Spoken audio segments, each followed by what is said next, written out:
There goes the trout.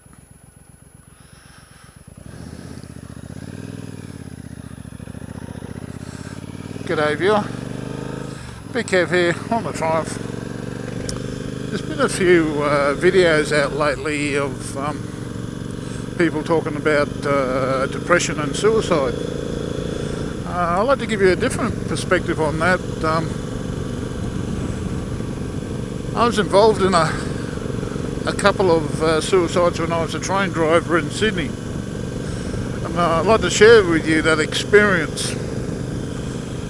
Now, if you don't like hearing gory details, and I am going to talk about in very vivid detail, so I wouldn't listen if I was you, because I'm not going to hold back. I'm going to tell you exactly how it was, and the reason being is because suicides or a result of depression not only hurts the family and friends of the deceased, but also other people that may have been involved. Alright, the two people that I killed, thankfully I didn't actually see. I felt one, he jumped between the carriages, between the front carriage and the second carriage. They weren't enclosed in them days, and I felt the train bump and roll as the body is rolling underneath the train. And the other fellow decided to just lay his head on the track when the train was pulled up onto a platform, and when the train took off it just decapitated him. But the two that affected me the most and had a real effect on me were I wasn't involved with, but I witnessed, and I witnessed quite a lot of them on the railway in my time. I mean, there's just too many times I've seen dead bodies and parts being put into body bags over the years that I was on as a train driver. But the two that affected me, one was at Central Station in Sydney. Now, I was on the suburban trains for the last 6 years of my career with the railway, and I didn't enjoy it much at all, you know, just passenger trains all the time. And I was standing there at Central Platform ready to pick up a train, and directly opposite me there's another platform, and a train coming into the platform. A bloke decides to commit suicide and jump in front of the train. It was an 8-car train, so the driver applied the emergency brakes and stopped the train. Miraculously, the bloke that jumped on, that was run over, started to crawl out from underneath the 4th car of the train, which is very lucky. And he crawled out, and he's come out in front of me. He's about 10 feet in front of me on a crowded platform. And he tried to stand up, and every time he tried to stand up, he'd fall down. The reason being, he lost his foot. Now, all that was left was about 4 inches of just pure bone.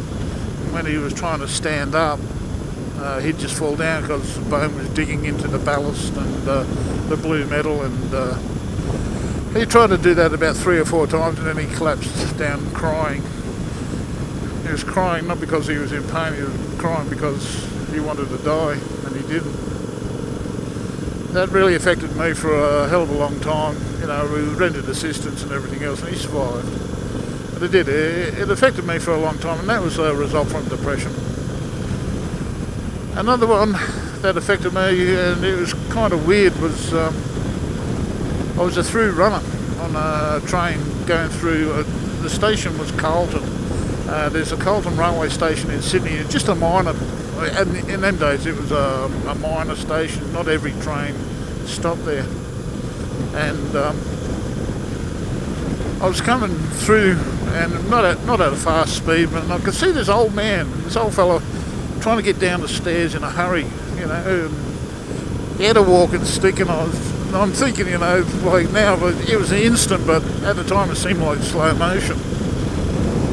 He come down the stairs, and I'm thinking, oh, sorry mate, you know, when we're a through runner, I'm not going to pull up here.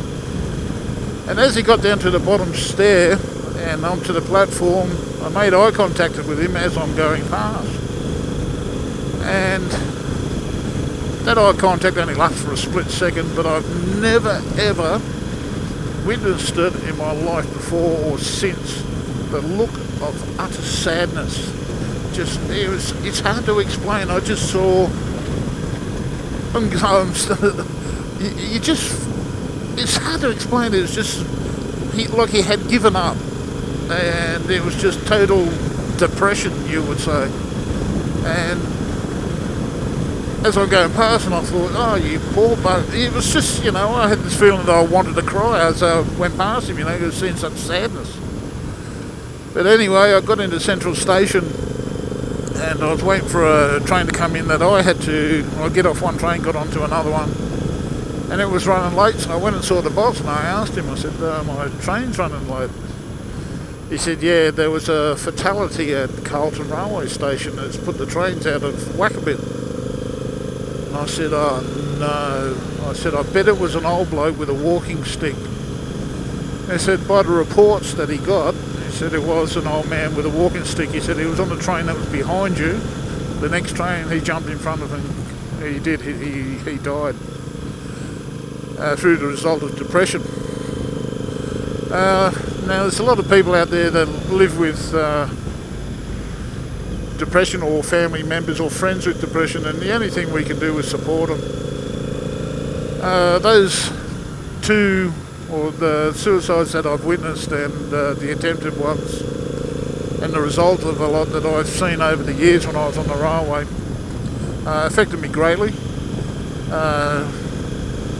And this is going to sound really, really harsh, but it's a chicken's way out, I think, because those people have passed away, and there's no worry for them.